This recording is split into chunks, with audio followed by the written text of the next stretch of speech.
en la comisión 1K4 de Álgebra Lineal y Geometría Analítica 2021. Entonces, cuando ingresan al aula de álgebra virtual se encuentran con esto, ¿sí? Sí, ay, a ver, me está tapando. Acá, si ven este botoncito, ahí ustedes se van a encontrar con todos los mensajes que se publiquen a lo largo del campus virtual dirigido a ustedes.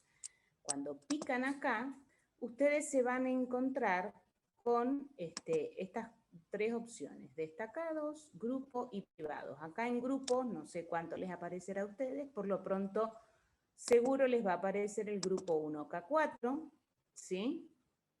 Que va a ser la mensajería con la que nos vamos a estar comunicando a través del aula para comentar novedades, alguna dificultad con el cambio de horario por problemas de conexión o de algún otro tipo, ¿sí?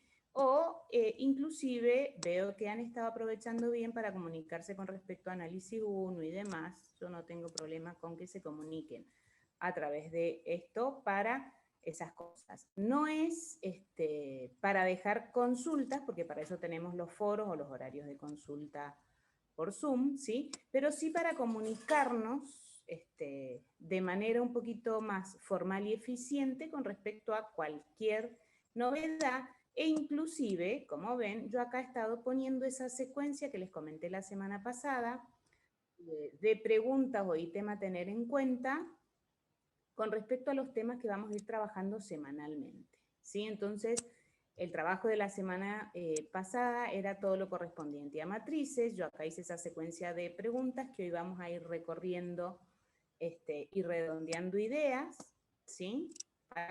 Sobre todo para aquello que no haya quedado claro. Entonces, a través de esta mensajería de grupo vamos a estar comunicándonos a través del aula esas novedades o esa secuencia de preguntas o ítems a tener en cuenta sobre los temas a trabajar cada semana. Acá van a encontrarse con, bueno, la bienvenida que habrán visto, avisos en general y el material que vamos a ir viendo unidad por unidad. Sí, está la guía completa de trabajos prácticos, el programa, la bibliografía, ¿sí? El libro de Howard Anton, que es el que trabajamos como base. De todas maneras, como les dije la semana pasada, pueden trabajar o apoyarse en cualquier otro libro de introducción a la álgebra lineal que seguramente los va a ayudar. Entonces, acá tenemos la pestaña de las generalidades, en donde tenemos el programa, el libro, cualquier aviso que pueda aparecer, y la guía de trabajos prácticos. Luego los contenidos van a ir apareciendo semana por semana y unidad por unidad, ¿sí? Entonces, en la unidad 1, si ustedes picaron, ya se encontraron con ese apunte de lógica que comenté, que sería oportuno leerlo y tenerlo presente cuando necesiten, porque es una buena ayuda para el trabajo con las demostraciones, sobre todo, y con las lecturas de algunas definiciones y propiedades. Hay 2 apuntes de matrices, cualquiera de los dos, pueden utilizarlo para comenzar a trabajar estos temas, ¿sí? Y tienen inclusive algunos videos y demostraciones. Van a encontrarse también con el material correspondiente a la práctica. Después, en particular, nosotros, si nos vamos a las pestañas de nuestro curso, tendremos ahí publicado, como habrán visto, los links de las clases, ¿sí? Las clases van a ir quedando grabadas y yo las voy a subir, las de los lunes, inmediatamente que me llegue el link de confirmación de la nube. Y lo mismo con las profesoras de práctica. Entonces acá tenemos la bienvenida, los links, van a ir encontrándose entonces también la clase subida, además de esa secuencia de preguntas semana a semana para trabajar, ¿sí? Bien, eso entonces con respecto al aula. A ver, acá hay un mensajito. Bien. Bien. Bien, están faltando todavía varios por ingresar a la clase, pero bueno, después la subo y queda grabada. Vamos a empezar entonces a charlar sobre el contenido de matrices. De matrices, ¿sí? La primera pregunta que teníamos es, ¿cuál es su definición? Cuando nosotros hablamos de la definición de una matriz, ¿qué es lo que se nos viene a la mente? Si han leído el material y han recorrido el material de matrices, lo que se les vendrá a la mente es decir, bueno, una matriz no es otra cosa que un arreglo de elementos. Nosotros en particular vamos a trabajar con matrices en donde nuestros elementos van a ser números reales, básicamente, más allá de que en algún momento por ahí mencionemos matrices con componentes complejas, pero en general nosotros vamos a trabajar con matrices con componentes reales, es decir, que nuestras matrices van a ser esos arreglos de números reales ordenados por filas y columnas. Normalmente a las matrices nosotros vamos a darles nombre con letras mayúsculas, y cuando nosotros hablamos, no sé si se alcanza a ver bien por la luz, no molesta el brillo y demás. No, se ve bien. Se ve bien, profe, se ve bien. Cuando nosotros hablamos de una matriz, entonces, por lo general, vamos a darle el nombre con una letra mayúscula y vamos a escribir ordenados en filas y columnas nuestros elementos. La manera de ubicar en qué fila y en qué columna está cada uno de nuestros elementos es utilizando esta notación. Primero vamos a darle el nombre A, B, C, el nombre que quieran, depende generalmente el nombre que le damos dado a la matriz, como para identificar los elementos con esa matriz en particular. Y como subíndice vamos a poner primero el número de fila en la que está nuestro elemento y en segundo lugar el número de columna en la que está nuestro elemento. Entonces, por ejemplo, en esta matriz que yo he indicado acá, la matriz A, en donde nos vamos a encontrar 2 filas y 3 columnas para nuestro arreglo de números, vamos a decir que el orden de nuestra matriz es de 2 por 3, primero la cantidad de filas, después la cantidad de columnas, y para ubicar o indicar cada elemento, acá tenemos el elemento A, sub 1, 1, quiere decir que es el elemento de la primera fila, primera columna. Acá tenemos el elemento sub 1, 2, es el elemento de la primera fila, segunda columna, y así entonces vamos a ir indicando el orden de la matriz y la ubicación de cada elemento dándole el nombre con estos subíndices. Siempre primero indicando la fila y después la columna. ¿Sí? Entonces hasta ahí estamos bien con la definición y características de una matriz con las que vamos a estar trabajando. ¿Sí? Bien. Después teníamos una clasificación y nombres particulares para algunas matrices importantes con las que vamos a estar trabajando y mucho. Cuando nosotros hablamos de una matriz nula, el mismo nombre nos lo indica, es una matriz que puede tener el orden que sea, es decir, la cantidad de filas y columnas que sea, pero todos sus elementos son el elemento neutro o el nulo. En el caso de trabajar con números reales y las operaciones comunes y corrientes que nosotros conocemos, nuestro elemento neutro sería el 0. Es decir, que una matriz nula es una matriz para la cual todos sus elementos son ceros. ¿Sí? Una matriz identidad. ¿A qué le vamos a llamar matriz identidad? En particular, una matriz identidad es una matriz que tiene la siguiente característica. Primero, que va a tener el mismo número de filas que columnas, y todos los elementos en donde el número de fila y columna coincide son unos y todos los demás elementos son 0. Entonces, por ejemplo, si vamos a armar una matriz identidad de 3 filas y 3 columnas, la primera fila tendrá un 1 en primer lugar y los otros elementos serán 0. Cuando vamos a armar la segunda fila, este sería el elemento A sub 2, 1, va a ser un 0. Este es el A sub 2, 2, misma fila que columna, entonces va un 1. Este será el A sub 2, 3, va un 0. Este es el A sub 3, 1, va un 0. A sub 3, 2, va un 0. Y en el lugar A 3, 3, va un 1. ¿Sí? Entonces la matriz identidad es esa matriz que tiene la misma cantidad de filas y de columnas. A esas matrices se las llama en particular matrices cuadradas, y los elementos en donde el número de fila y columna coinciden son unos y todos los demás elementos son ceros. esta matriz en particular también responde a ser una matriz diagonal, porque ¿qué es lo que decía como definición de matriz diagonal? Si lo leyeron, que es una matriz en donde tenemos la misma cantidad de filas y de columnas, o sea que es una matriz cuadrada, porque tiene la misma cantidad de filas y columnas, que todos los elementos en donde la I y la J no coinciden son cero. Entonces, una matriz diagonal tiene la característica de que los D sub I J son igual a cero si la I no coincide con la J. O sea que son matrices en donde en la diagonal puede haber cualquier elemento, pero en todos los restantes elementos deben ser cero. ¿Sí? ¿Qué más? En particular, dentro de las matrices diagonales, vamos a tener las matrices escalares. Las matrices escalares son matrices diagonales, del orden que sea, ¿sí?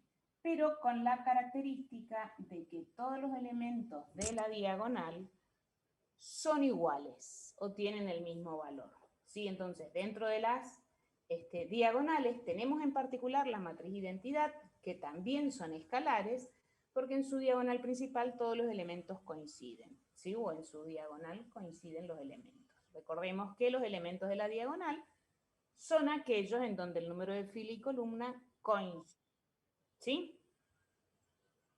Bien. La diferencia entre matriz cuadrada y matriz rectangular, ¿cuál es? Que la matriz cuadrada es aquella que tiene el mismo número de filas y de columnas. En cambio, la matriz rectangular no requiere que la cantidad de filas y columnas coincida. Profe, una pregunta. Sí. Dijo que de la escalar, o sea, la única característica que tiene que tener es que coincidan, digamos, la diagonal. Claro, que los elementos de la diagonal sean todos iguales. O sea, en una matriz diagonal, en la diagonal puede haber cualquier cosa, inclusive ceros, por ejemplo, ¿sí? Si seguimos trabajando con las de 3×3, esto sería un ejemplo de una matriz diagonal. 1, 0, 2 en la diagonal y los demás elementos son 0, que es lo que caracteriza a las matrices diagonales. En cambio, para hacer escalar, los 3 elementos, 4, dependiendo del orden de la matriz, tienen que tener todos el mismo valor. ¿Sí? Entonces, las escalares son un caso particular de las diagonales.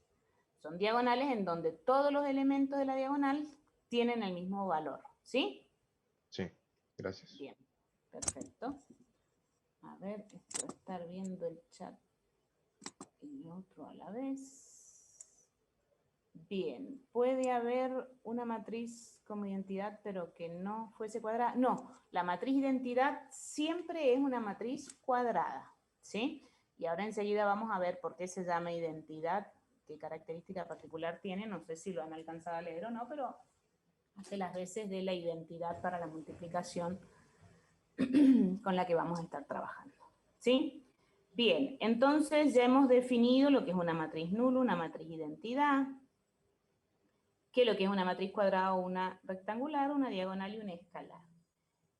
Cuando nosotros tenemos una matriz que tiene una sola fila, sin importar la cantidad de columnas, a esa matriz la vamos a llamar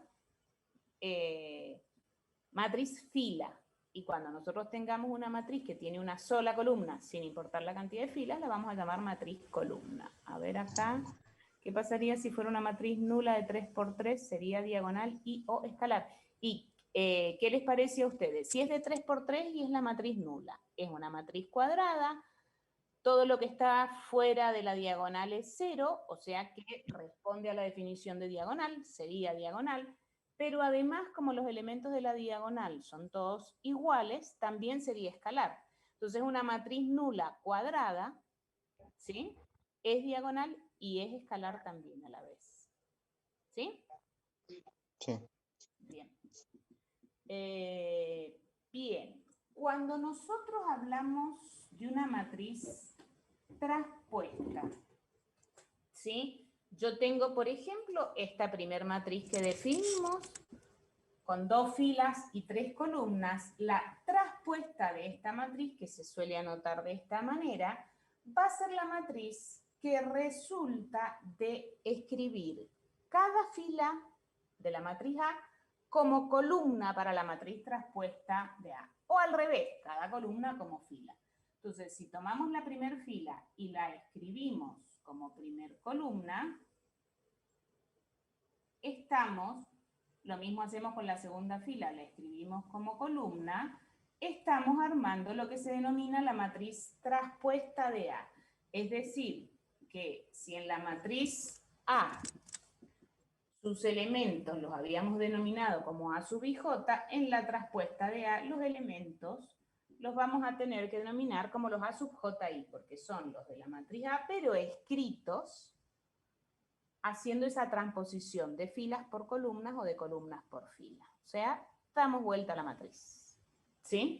O la escribimos cambiando filas por columnas o columnas por filas, que sería lo mismo. Entonces, eso sería la matriz traspuesta de una matriz, ¿sí? Bien. ¿Qué otra cosa?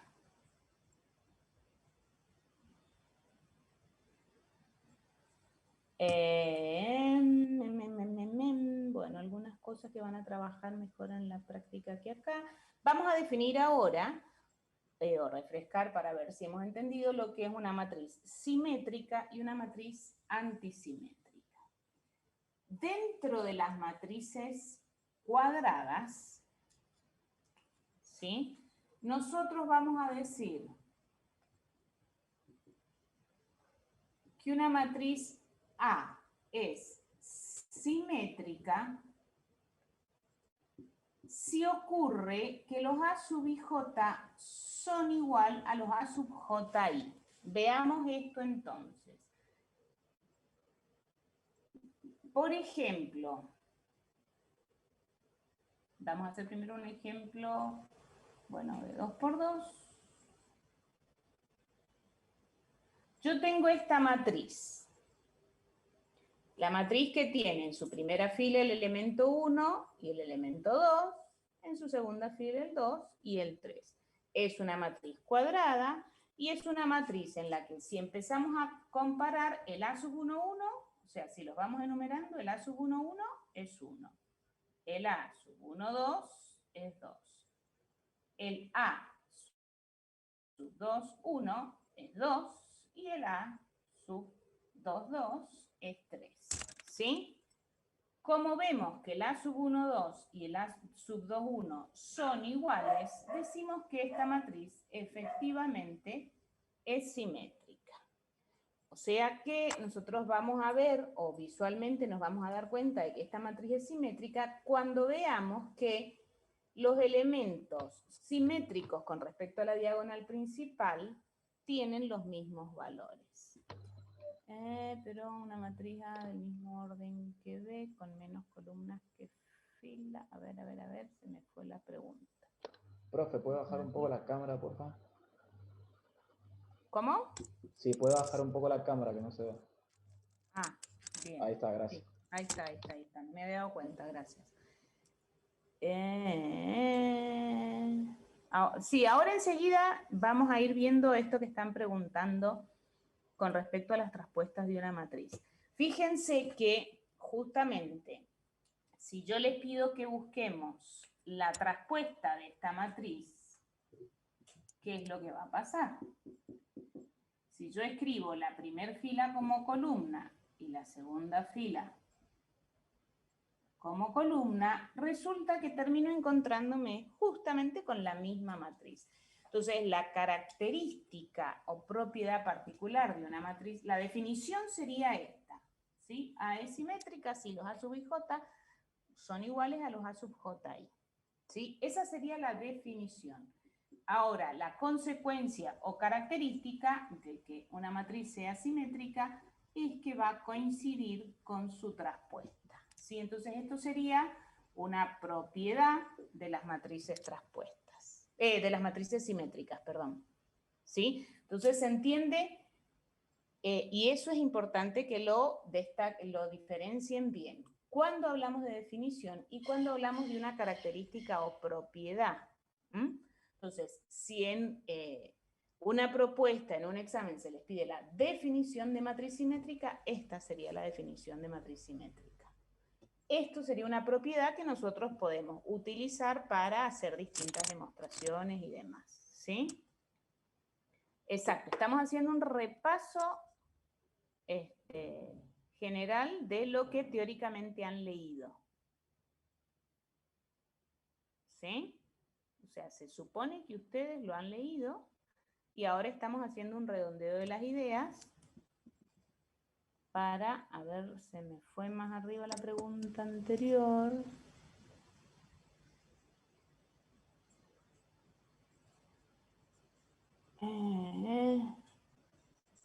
Sí, del práctico, para que no perdamos tiempo acá, de las clases prácticas o de los ejercicios de los prácticos, por ahí discútanlo, salvo que les quede alguna duda después de haber resuelto la práctica, lo vemos acá, pero la idea de los ejercicios de los prácticos, chárlenlos con las profesoras de práctica. Así que como ellas son dos, es más fácil que puedan estar respondiéndole o resolviendo, ¿sí? Entonces, de la práctica vamos a dejárselos a las profes de práctica y nosotros vamos a ir redondeando ideas sobre demostraciones, definiciones y demás, ¿sí? A ver. Bien, exacto. Eso que han escrito ahí. Bueno, por ahí disculpen si me demoro en ver el chat, pero es que entre las dos cosas no es fácil. Bien.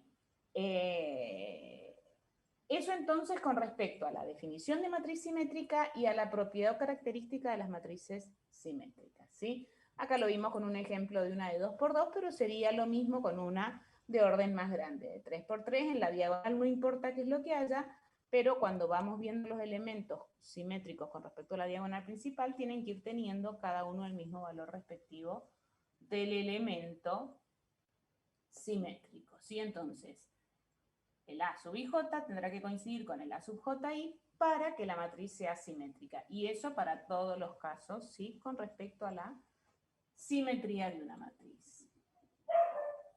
¿Cuándo una matriz es antisimétrica?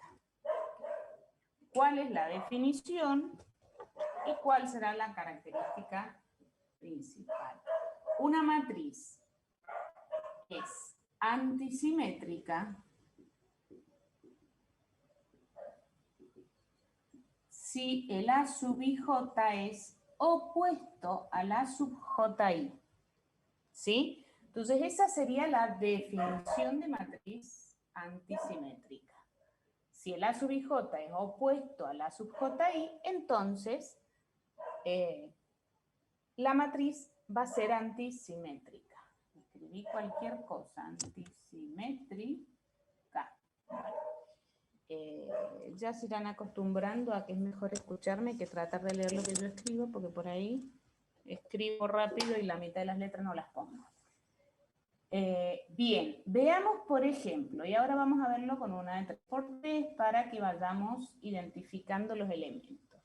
Si el A sub IJ tiene que ser opuesto al A sub JI, ¿qué es lo que deberá pasar con los elementos de la diagonal principal? Por ejemplo, yo sé que el A11 tiene que ser opuesto al A11.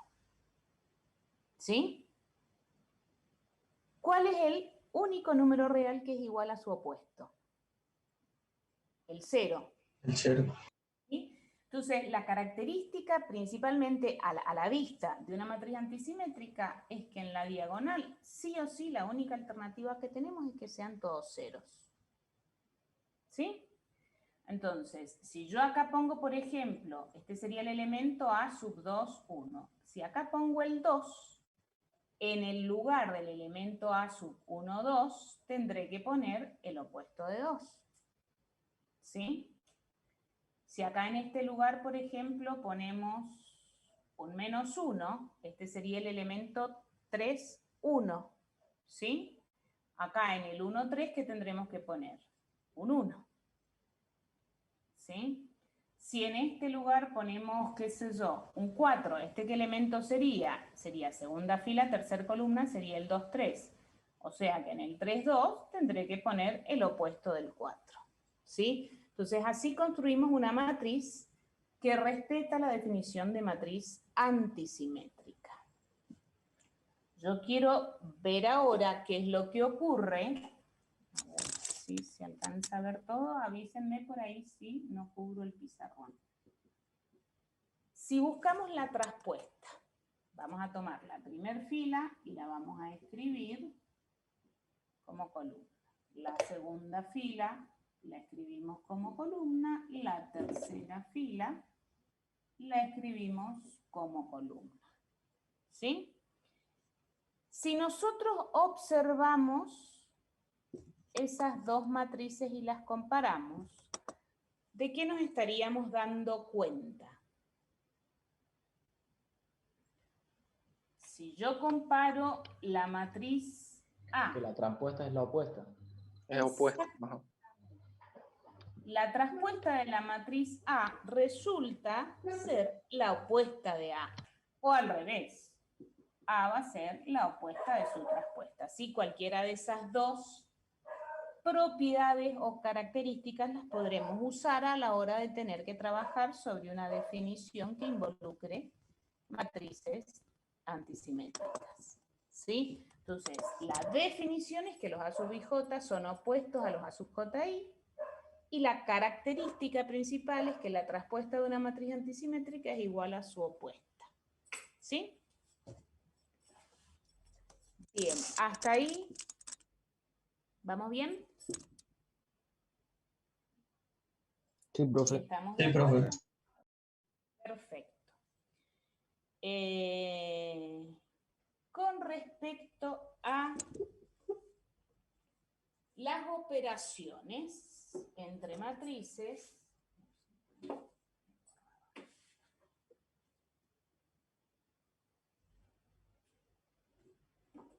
bien, vamos a trabajar con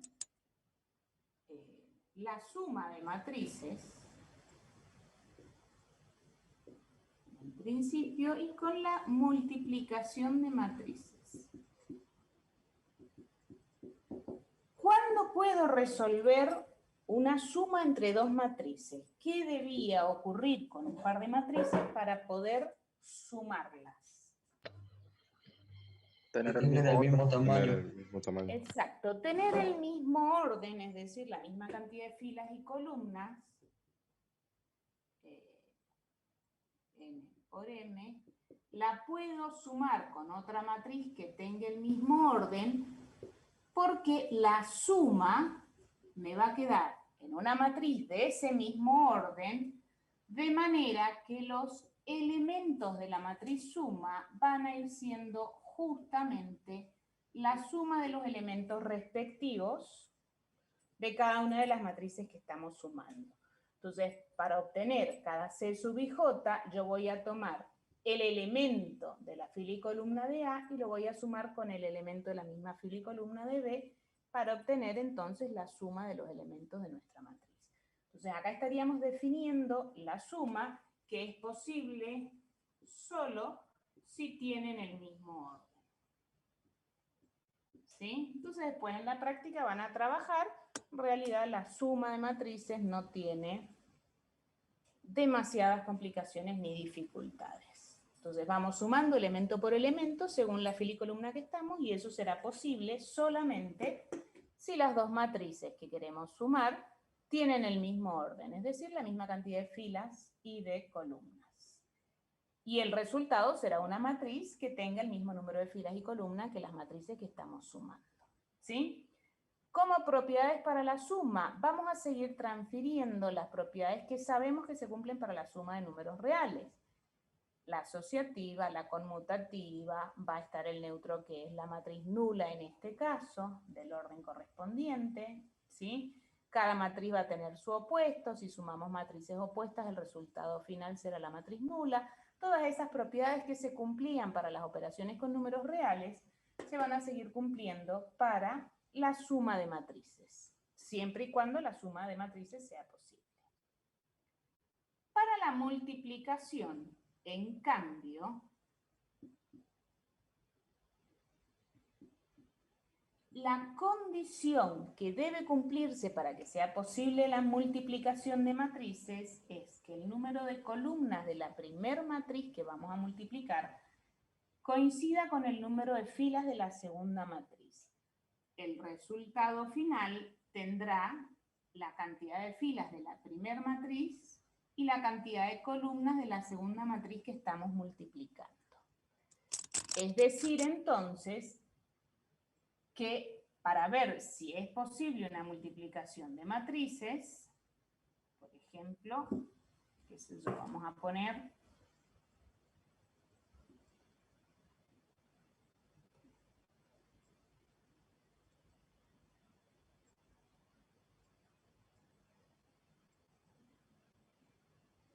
por ejemplo, es posible multiplicar esta matriz que tiene 3 filas por 2 columnas con esta matriz que tiene 2 filas y 2 columnas. Sí. Sí. Sí, porque coincide el número de columnas de la primera matriz con el número de filas de la segunda. ¿Sí?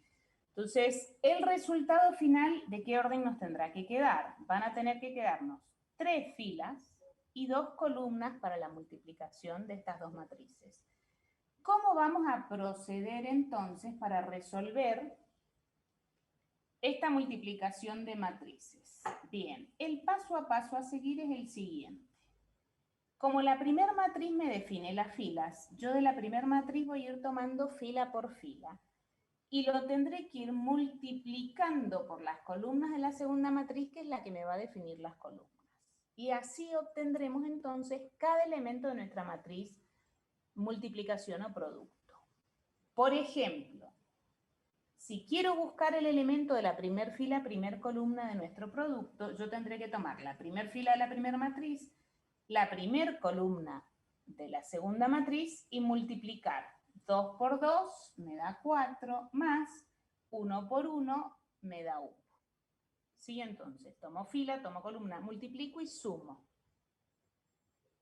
Si quiero encontrar el elemento de la primera fila pero segunda columna, ¿qué tendré que hacer? Tomaré la primera fila, pero ahora tomaré la segunda columna, si quiero encontrar ese elemento, ¿sí? Entonces haremos 2 por 1 es 2, más 1 por menos 1 es menos 1.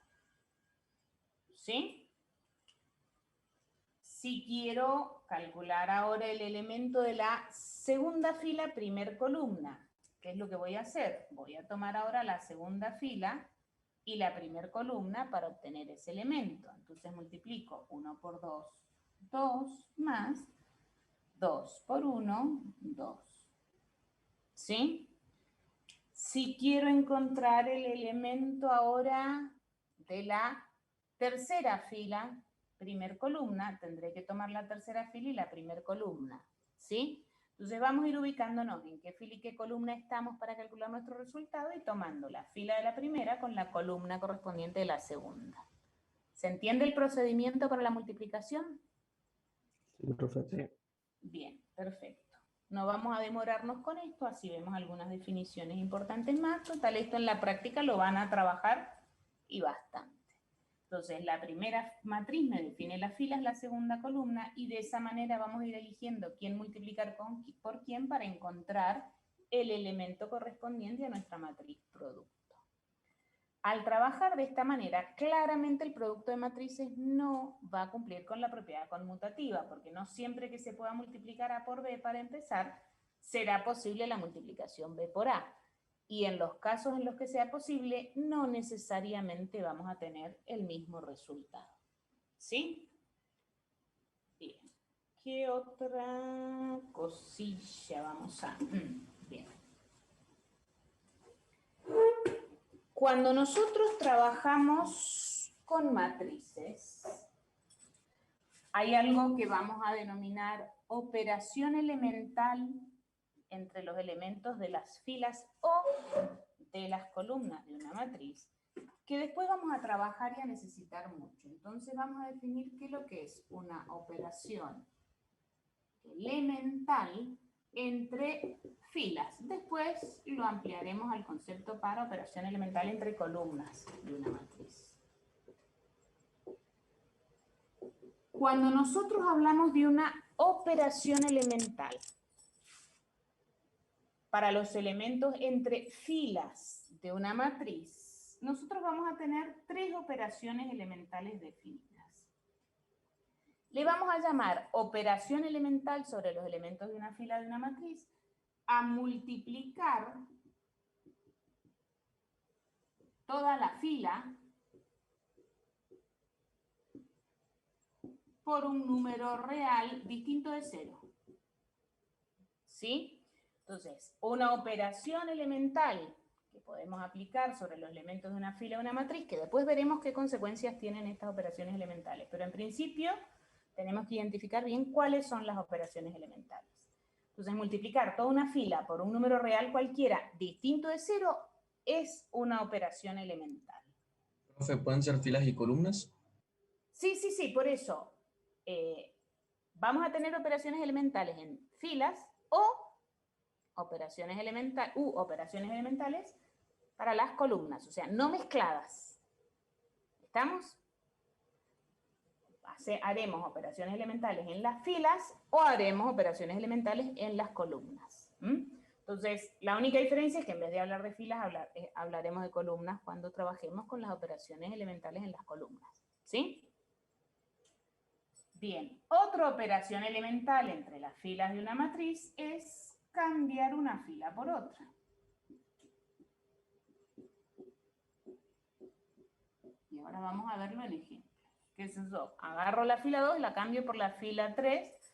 Entonces, cambio de orden las filas. Esa es otra operación elemental.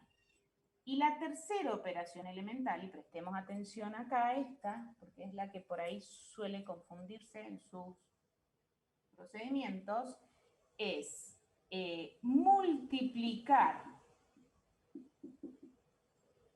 toda la fila por un número real distinto de 0 y sumarlo a otra fila para cambiar esa otra fila.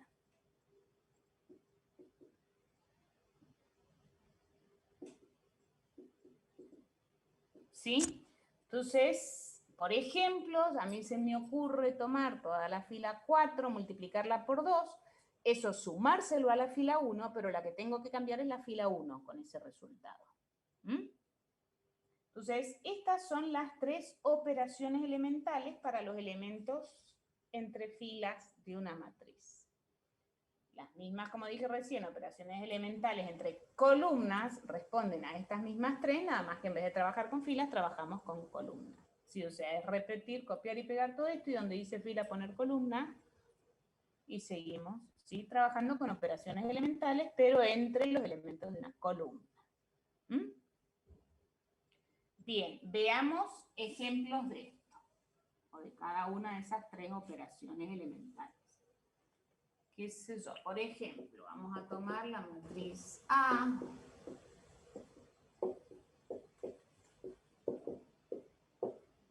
Tengo esa matriz A. Dijimos que una operación elemental era multiplicar, por ejemplo, qué sé yo, la fila 1 por 3. ¿Qué resultado obtenemos? 3 por 1, 3, 3 por 2, 6, 3 por 3, 9, 3 por 4, 12, y el resto de la matriz la dejo como estaba. Entonces acá hemos aplicado desde la matriz A una operación elemental a la fila 1 y hemos tenido ese resultado. Entonces acá sería un ejemplo de esa primera operación elemental. Otra operación elemental, dijimos, era cambiar una fila por otra. Entonces, por ejemplo, si yo cambio la fila 1 por la fila 3, ¿cómo me queda la matriz?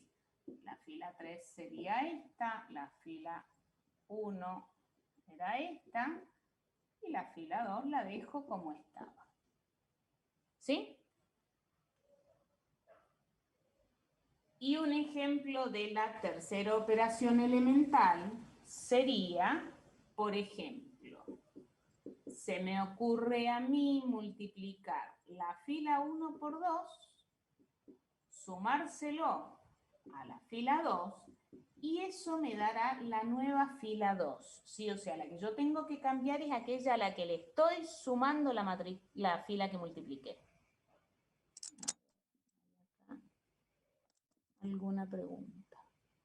Sí, ahora vamos a ver qué es lo que pasa con las matrices elementales, o de dónde surgen las matrices elementales una vez que hayamos practicado bien la definición de operación elemental. Bien. O sea que acá la única fila que vamos a modificar es la 2. Entonces la 1 la repetimos como está, la 3 la repetimos como está, y a la fila 2 la vamos a modificar de esta manera. O sea que vamos a ir multiplicando por 2 y sumando a la fila 2 para obtener el resultado. ¿Sí? Entonces 2 por 1 es 2, más 1, 3. 2 por 2 es 4, más 2 es 6. 2 por 3 es 6, más 1, 7. 2 por 4, 8, más 0, 8. ¿Sí? Esas son entonces las tres operaciones elementales entre los elementos de las filas de una matriz. Filas o columnas puede ser. ¿Sí? Bien. Ahora que hemos reconocido cuáles son las operaciones elementales, vamos a definir a qué le vamos a llamar matriz elemental. Cuando nosotros hablamos de una matriz elemental, y la definición de matriz elemental sería esta, estamos hablando de una matriz que resulta de una operación elemental a las filas o a las columnas de una matriz identidad. Es decir que, por ejemplo... Profe, le hago una pregunta. Sí. ¿Es lo mismo matriz elemental que matriz equivalente? No. ¿No? Okay. No. Ahora vamos a ver cuántos son equivalentes, pero primero para definir equivalente vamos a tener que ver el método de Gauss-Jordan. Bien. Si yo, por ejemplo, aplico acá una operación elemental, qué sé yo, cualquiera de las tres operaciones,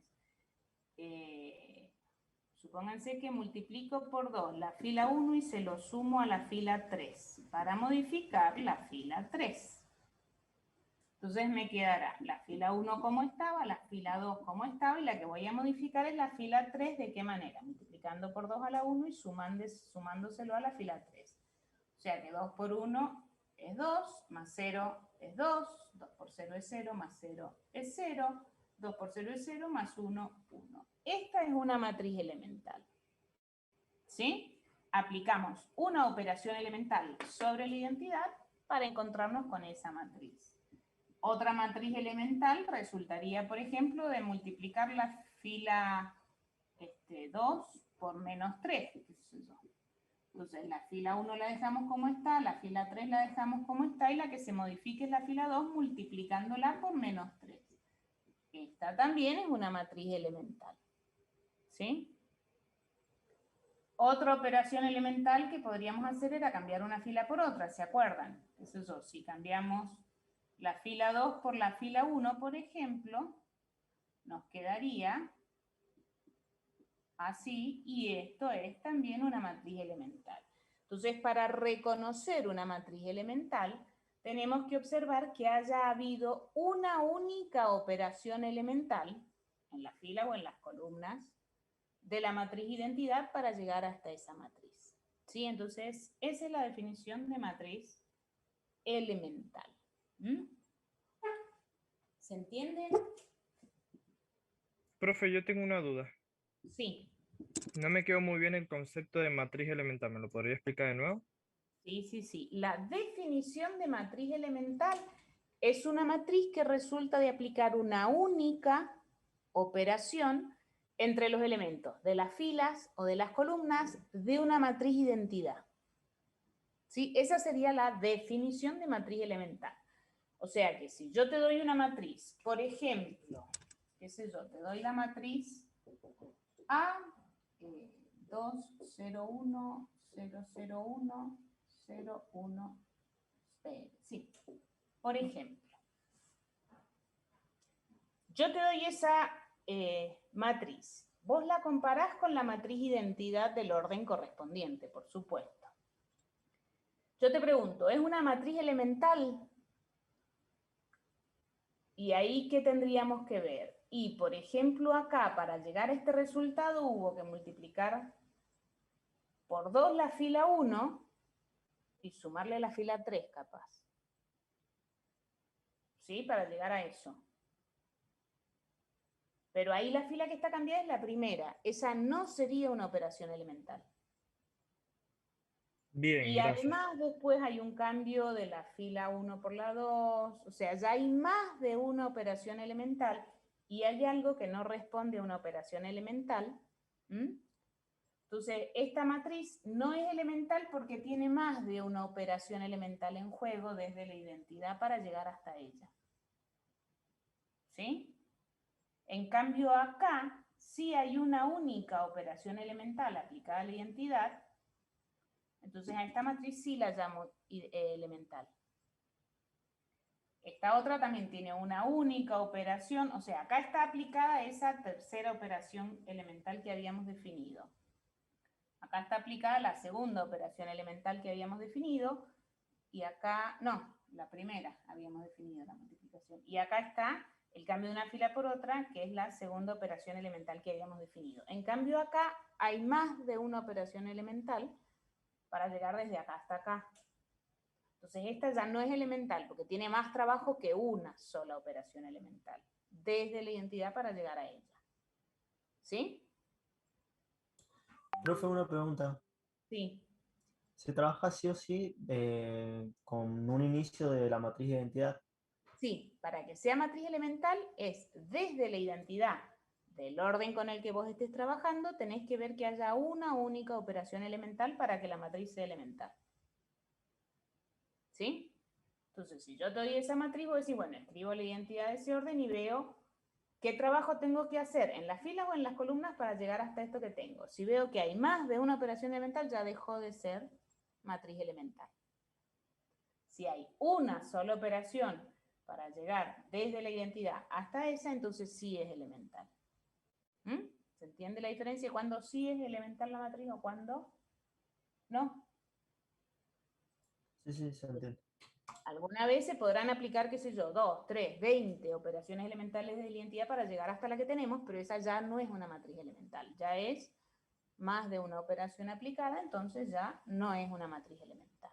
Las matrices elementales, y lo van a ver bien en la práctica, tienen una particularidad muy importante con respecto a la multiplicación. Cuando nosotros premultiplicamos una matriz cualquiera, y es posible esa multiplicación por otra matriz, el resultado que aparece es como si a la matriz que estamos multiplicando le modificamos las filas de la manera en que se modificó la identidad para llegar hasta esa matriz elemental. Entonces la premultiplicación, cuando lo vean en la práctica, van a entender mejor lo que estoy diciendo, que parece un trabalenguas, pero cuando yo premultiplico una matriz por una matriz elemental, el resultado en la multiplicación es como si a esa matriz que estoy multiplicando le aplicáramos la operación elemental que aplicamos desde la identidad para llegar a esa elemental.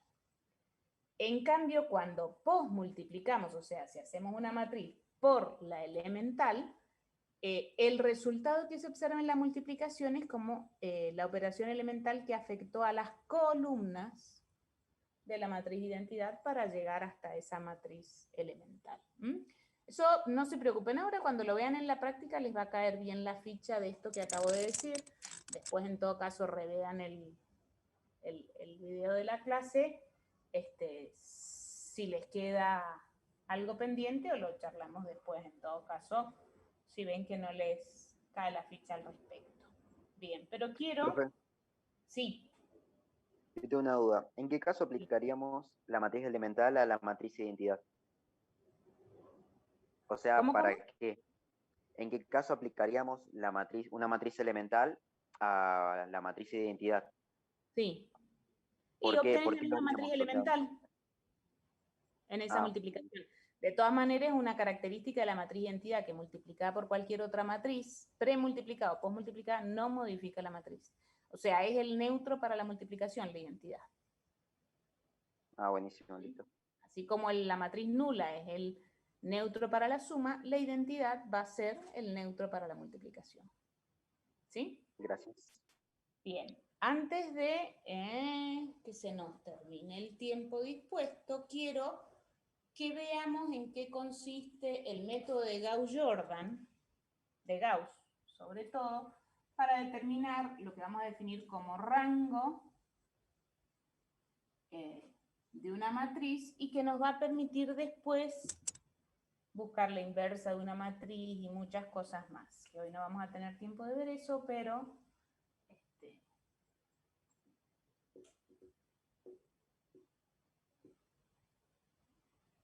y antes de hablar del método de Gauss, vamos a ver y vamos a definir qué es lo que es una matriz escalonada y qué es lo que es una matriz escalonada reducida, es cierto, antes del método de Gauss. Nosotros vamos a decir que una matriz es una matriz escalonada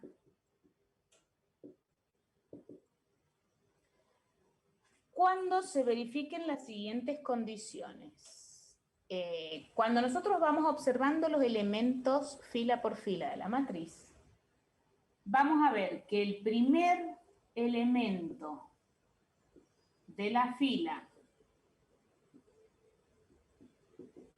que sea distinto de 0 es un 1. O sea que si empezamos a recorrer los elementos de las filas, todo aquel elemento recorriendo fila columna en orden, siguiendo en orden las columnas, los elementos pueden ser 0, pero el primero que no sea 0 debe ser un 1. ¿Sí? Entonces, por ejemplo, en una fila yo puedo tener un par de ceros, pero el primero que aparezca distinto de 0 tiene que ser un 1. Entonces, por ejemplo, en esa fila se respetaría esta condición. Si en cambio yo tengo en la fila esto, ahí esta fila ya no respetaría esta condición. ¿Se entiende? Entonces, el primer elemento que aparezca en cada fila distinto de 0 tiene que ser un 1. Cuando vamos bajando filas por filas, ¿sí? Descendiendo en el recorrido de nuestras filas, cada uno, o sea, cada primer elemento distinto de 0 en las filas de una matriz, tiene que ir apareciendo hacia la derecha a medida que bajamos del 1 de la fila anterior. Puede ser un lugar o más lugares. O sea que, por ejemplo, si yo tengo en la primera fila esto, en la segunda fila puedo tener, por ejemplo, eso, que respeto esta condición. El primer uno que aparezca en la fila que sigue tiene que estar hacia la derecha si estamos viendo la matriz de frente, ¿sí? No puede aparecer acá un 1 porque ya no respeta esta condición. Y la última condición es que si hay una fila o más completa de ceros, sí o sí deben estar al final. ¿Sí? Entonces, por ejemplo,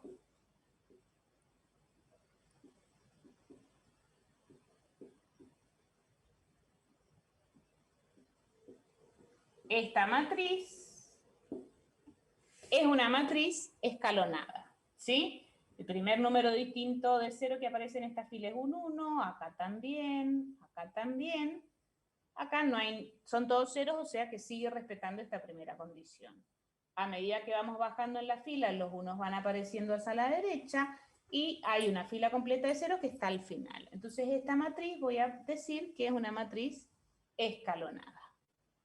¿Sí?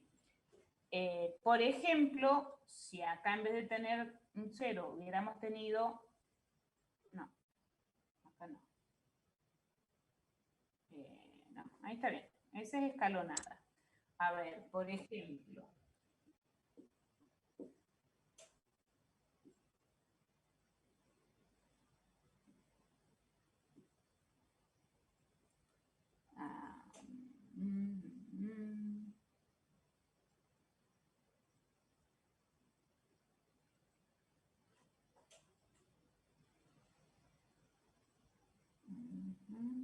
Por ejemplo, esta. No.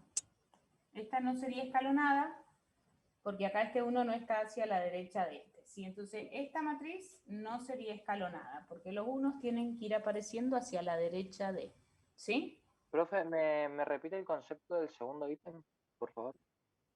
A medida que vamos bajando en las filas, el 1 que corresponde a esa fila, que sería el primer número distinto de 0, tiene que estar hacia la derecha del de la fila de arriba.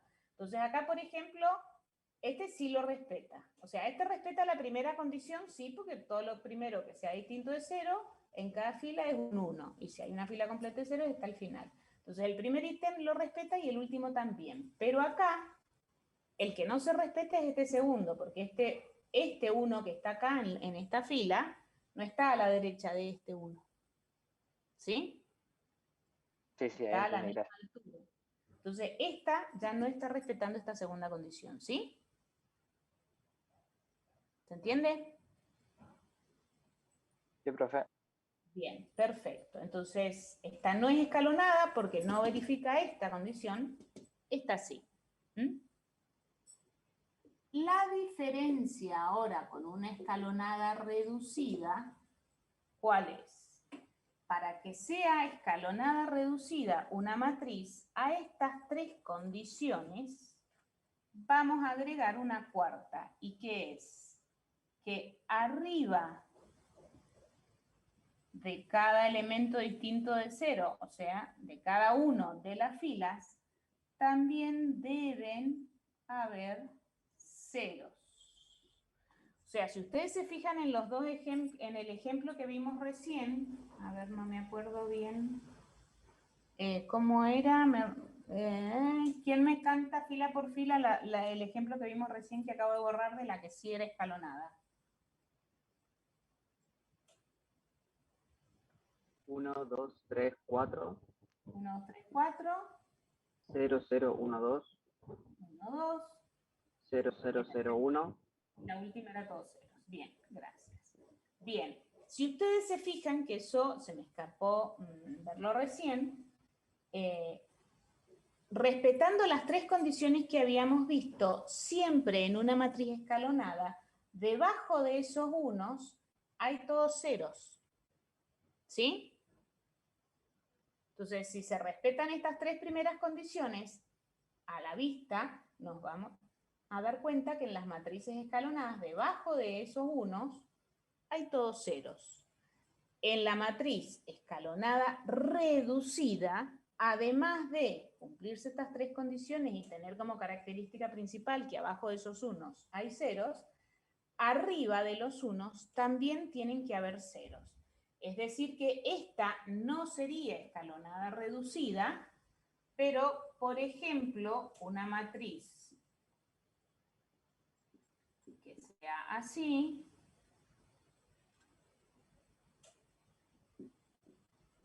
sí va a ser escalonada reducida, porque cumple con estas tres primeras condiciones, pero además, cuando observamos los unos, arriba de nuestros unos hay todos ceros. Casi los pago. ¿Sí? ¿Sí? ¿Se entiende? Sí, sí, estoy entendiendo, Sí. profe. Sí, Bien. profe. Una cosa es escalonada y otra es escalonada reducida. Vamos a ver entonces cómo trabajar con el método de Gauss, que después en la práctica lo van a afirmar bastante, porque lo vamos a utilizar muchísimo de acá en más, para poder definir lo que es el rango de una matriz.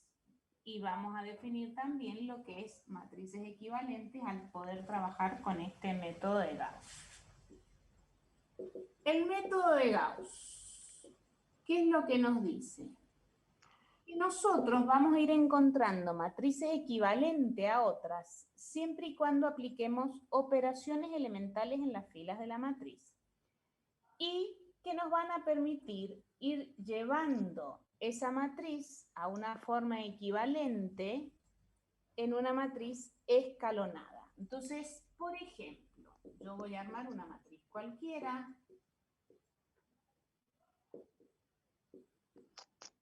Tengo esta matriz y el método de Gauss me dice lo siguiente. Ah, Voy vale, que aplicando escanolarla.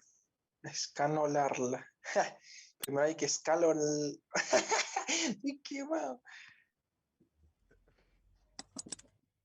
Voy a ir aplicando operaciones elementales en un orden particular para lograr encontrar la matriz equivalente a esta matriz en forma escalonada. Entonces yo tengo matrices equivalentes a una matriz cuando aplico operaciones elementales, en las filas o en las columnas, ¿sí? Entonces, la definición por ahora de matriz equivalente, que después vamos a ir ampliando esa definición, va a responder a eso, a aplicar operaciones elementales, ya sea en las filas o en las columnas. Entonces, Gauss me dice, para yo encontrar la forma escalonada de esta matriz, voy a ir trabajando de la siguiente manera.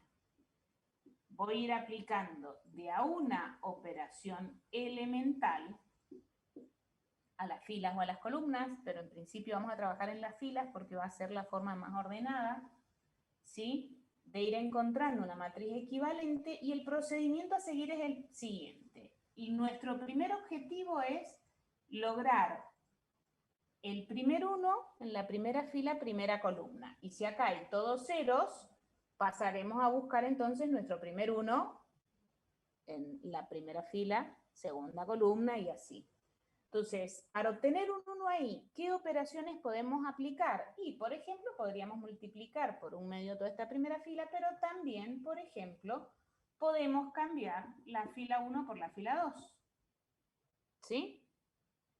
Entonces, cambiamos la fila 1 por la fila 2 y nos queda de esta manera. ¿También se puede dividir la primera por 2? Por eso, multiplicar por un medio, no dividir, porque acordate que la operación elemental era, ¿sí? Entonces, esa sería otra alternativa, pero para evitar trabajar con fracciones lo más posible, acá era más cómodo cambiar una fila por otra, por ejemplo, ¿sí? De todas maneras, estaría bien ese primer procedimiento. Entonces, o multiplico por un medio esta fila, o cambio una fila por otra, ya que ya tengo un 1 ahí, por ejemplo. Esta matriz es equivalente a esta. Bien, nuestro objetivo es buscar la forma escalonada, o sea que lo que vamos a buscar es que debajo de este 1 hayan todos ceros. ¿Sí? Entonces, ¿qué es lo que nos dice Gauss? Para lograr debajo de este 1 todos ceros, o sea, para lograr el 0 en este lugar, ¿qué es lo que podemos hacer? Esta primera fila la vamos a repetir como está, porque ya logramos ese 1 ahí, y esa fila ya no nos va a interesar modificarla. Pero para modificar esta segunda fila, lo que podemos hacer es multiplicar por el opuesto al 1 que tenemos en la fila de arriba, o sea, multiplicar por menos 2 a la fila 1, y sumárselo a la fila 2 para modificar esa fila 2. Entonces, de esa manera nos aseguramos de tener un 0 debajo de ese 1. Profe, ¿puede bajar un poco la cámara? Sí, perdón. Bien, gracias. Gracias. Entonces, si yo multiplico por menos 2 al 1 y se lo sumo al 2, seguro que logro el 0. ¿Sí? Entonces vamos a multiplicar por menos 2 y sumar para cambiar esa fila 2. Menos 2 por 1 es menos 2, más 2 es 0. Menos 2 por 2 es menos 4, más 1 es menos 3. Menos 2 por 1 es menos 2, más 3 es 1. Menos 2 por 0 es 0, más 2 es 2. ¿Sí? Si yo repito esta última fila acá, esta matriz es equivalente a esta y es equivalente a esta también. ¿Sí? Para no escribir tanto, ahora en lugar de repetir esta fila acá y buscar la siguiente equivalente, si yo quiero hacer 0 este que está acá, ¿qué es lo que puedo hacer? Gauss me recomienda eso. Para hacer un 0, yo voy a buscar la fila en donde tengo el 1 correspondiente, multiplico por el opuesto y sumo. O sea que voy a multiplicar por menos 1 la fila 1 para sumárselo a la fila 3 y modificar la fila 3. ¿Sí? ¿Se ve bien ahí? Profe, ¿a qué se refiere con 1 correspondiente? Acá nuestro objetivo, nuestro primer paso fue lograr el 1 en esta posición. Para encontrar la forma escalonada de la matriz, yo tengo que lograr ceros debajo de ese 1. Entonces, para hacer 0, todo lo que está debajo de ese 1, yo voy a usar ese 1 multiplicando por el opuesto y sumándolo a la fila correspondiente para ir asegurándome de hacer 0 todo lo que esté abajo del 1. Ok. Entonces, acá multiplicamos a este 1 por menos 2 para sumárselo al 2. Hicimos eso con toda la fila. Me aseguro el 0. Si acá yo tengo un, qué sé yo, 7 medios, ¿cómo hago 0 ese 7 medios? Y multiplico al 1 por menos 7 medios y se lo sumo al 7 medios. Claro. ¿Sí? Bien, bien. Entonces voy a ver ese que quiero hacer 0, busco el opuesto, lo multiplico por la fila en donde está el 1 y lo sumo. ¿Sí? En eso consiste el método de Gauss. Ir aplicando operaciones elementales de esa manera. Primero logramos el 1. Ya sea multiplicando toda la fila por lo que corresponde, cambiando una fila por otra, que nos resultó acá más cómodo, y después con ese 1 hago 0 todo lo que está abajo. ¿Y cómo hago 0 todo lo que está abajo? Multiplicando por el opuesto y sumando. ¿Sí? Entonces acá, para hacer 0 este 1, yo multiplico por menos 1 y lo sumo. Lo que pasa es que lo tengo que hacer con toda la fila. Entonces vamos a multiplicar. Menos 1 por 1, menos 1, más 1, 0. Menos 1 por 2, menos 2, más 0, menos 2. Menos 1 por 1, menos 1, más 0, menos 1. Menos 1 por 0, 0, más 1, 1. ¿Sí? Entonces, esta primer columna ya está lista. Vamos a seguir trabajando ahora para buscar la forma escalonada. ¿Qué es lo que nos dice Gauss? Bueno, yo bajo en las filas a la derecha y ahora lo que quiero es un 1 ahí. Entonces, ¿a qué puedo recurrir para lograr un 1 ahí como operación elemental? Y multiplicaremos por 1/3 la fila 2. ¿Sí? Entonces, la primera fila la dejo como está. En la segunda fila multiplico por menos 1/3, acá me va a quedar 1, acá menos 1/3 y acá menos 2/3. ¿Sí? Y esta otra fila nos queda así. ¿Qué es lo que nos falta para Hacer 0 el lograr menos 2. la forma escalonada? Ya tengo ese 1 ahí, quiero hacer 0 ese menos 2, exactamente. ¿Qué procedimiento tendremos que hacer? Voy a multiplicar el 1 que tengo por 2, que sería el opuesto de menos 2, o sea que habrá que multiplicar por 2 la fila 2, sumárselo a la fila 3 para modificar la nueva fila 3. ¿Sí? Y una vez que hagamos un 0 ahí, vamos a ya haber logrado la forma escalonada, casi a la matriz, porque nos va a quedar ver que el número que nos queda en esta posición sea un 1, pero esa operación elemental, bueno, es multiplicar por lo que haga falta para que ahí nos quede un 1. Entonces ahí habremos logrado aplicar el método de Gauss y encontrar la forma escalonada de nuestra matriz, o sea, una matriz equivalente a la original, pero que sí sea una matriz escalonada, porque esta matriz no es escalonada, esta matriz no es escalonada, esta no es escalonada, esta tampoco, ¿sí? Entonces, con un par de pasos más lograremos encontrar una matriz equivalente que sí sea escalonada. Entonces, una vez que nosotros trabajamos con el método de Gauss y encontramos la forma escalonada de la matriz, vamos a poder definir lo que vamos a llamar el rango de la matriz A, que se suele anotar con esa letra griega y entre paréntesis el nombre de la matriz. Entonces, el rango de la matriz A va a ser un número real, que en realidad es un número real, no, un número natural, que responde a la cantidad de filas distintas de 0 que tiene la forma escalonada de nuestra matriz. Entonces acá, por ejemplo, nosotros aplicamos esas dos operaciones que nos quedan, no hay ninguna fila completa de ceros, nos van a quedar entonces 3 filas en nuestra forma escalonada de la matriz, y el rango de esta matriz vamos a poder... Perdón, ¿podría subir la cámara? No sé. ¿Cómo? Que si podría subir la cámara. Ay, perdón. Ah, sí. Gracias. Entonces, el rango, se usa esa letra griega rho y entre paréntesis el nombre de la matriz, va a ser el número natural que nos diga la cantidad de filas distintas de 0 que tiene la forma escalonada en nuestra matriz. Entonces vamos a ir trabajando con el método de Gauss, que ya mañana en la práctica lo van a afirmar un poco más seguramente, al método, para que vean que en realidad el procedimiento se les va a hacer muy común. Van a ver que esto que ahora pareció raro, después al ir utilizándolo tanto, ya lo van a hacer casi sin pensar.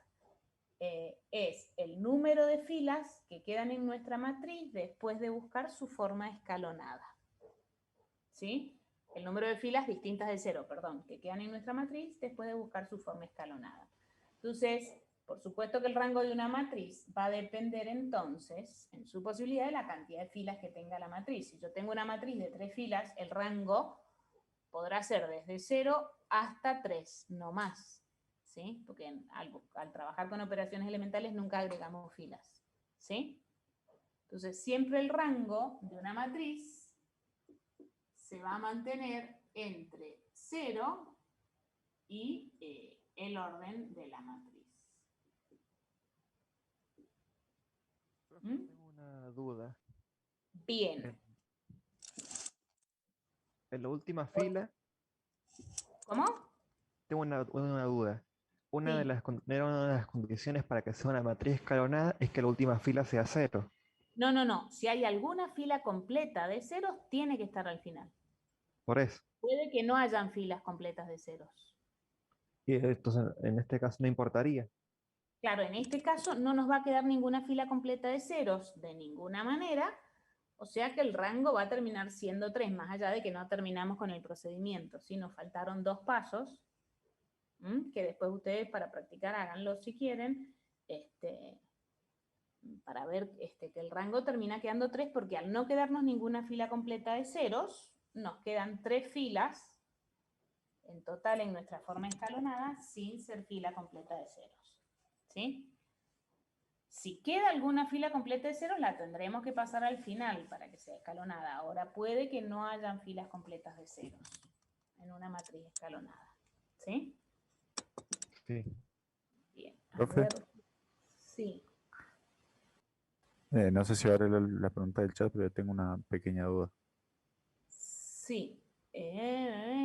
Volver a explicar cómo obtenemos el rango. Eso, el rango es ir trabajando hasta encontrar la forma escalonada de la matriz y ver cuántas filas que no sean completas de ceros quedan.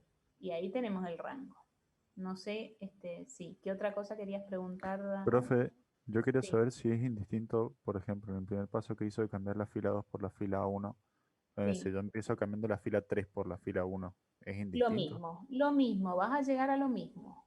Ah, bien, genial. La forma escalonada de esta matriz, sea cuales sean los pasos que apliquemos, siempre y cuando sean operaciones elementales las que apliquemos y no inventemos cosas raras, vamos a llegar a esa misma forma, ¿sí? De la matriz Buenísimo, escalonada. gracias. Profe, Sí.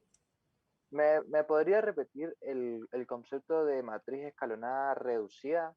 O sea, ¿qué es lo que tiene que tener para que sea reducida? Que no lo entendí. La matriz escalonada reducida tiene que respetar todo lo de la escalonada. O sea, que el primer valor distinto de 0 en cada fila debe ser un 1. A medida que vamos descendiendo en las filas, cada uno tiene que ir apareciendo hacia la derecha del de la fila de arriba.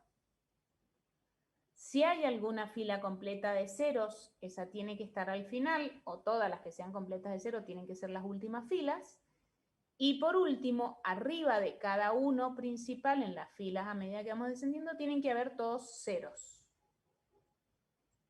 ¿Sí? Esa sería la de O escalonada sea, reducida. lo distinto de escalonada es lo de que arriba de cada uno tiene que Arriba haber... de cada uno principal tienen que haber todos ceros.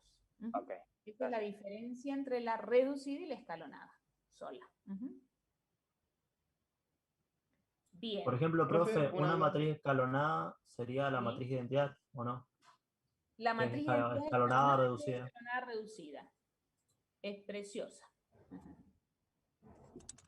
Profe, para lo del rango, pues sí o sí, viendo la cantidad de filas distintas de 0, no puede ser con las columnas. No, no, no. Siempre con las filas. O sea, si vos trabajas con las columnas, vas a ver las columnas. Pero vamos a ir trabajando y es útil acostumbrarse a trabajar con las filas porque después cuando trabajemos con los sistemas a través de las matrices, sí o sí hay que trabajar con las filas. Por eso, generalmente nos acostumbramos a trabajar más los ejemplos con las filas, porque es lo que después nos sirve para lo que lo vamos a utilizar. Bueno. Si trabajáramos con las columnas, contaríamos las columnas. ¿Sí? Distintas de 0. Pero con las filas siempre funciona. Bien, vamos a dejar acá, porque igualmente tampoco creo que en la práctica alcancen a trabajar mucho con la matriz inversa, ¿sí? Que es lo único que nos faltaría ahora, para ver cómo trabajar. Igualmente es más práctico que teórico, y en todo caso después, el lunes que viene, redondeamos la definición de matriz inversa y después las propiedades, para diferenciar qué es lo que es definición de qué es lo que es característica o propiedad de una matriz inversa, ¿sí? Así que Bien. bueno, por hoy, ¿sí? ¿Alguien iba a preguntar algo? No, que bueno, le decía. Bueno. Perfecto, entonces nos Bueno, estamos profe. viendo y comunicando a través del aula y viendo el Profe, lunes. nos vemos. ¿Sí? Nos vemos. Muchas gracias, profe. Chao, profe. Profe, Chao, gracias. Muchas gracias, profe. Nos Profe, nos vemos. vemos. Chao, profe. Chao, profe, gracias. Nos vemos, profe. Nos vemos.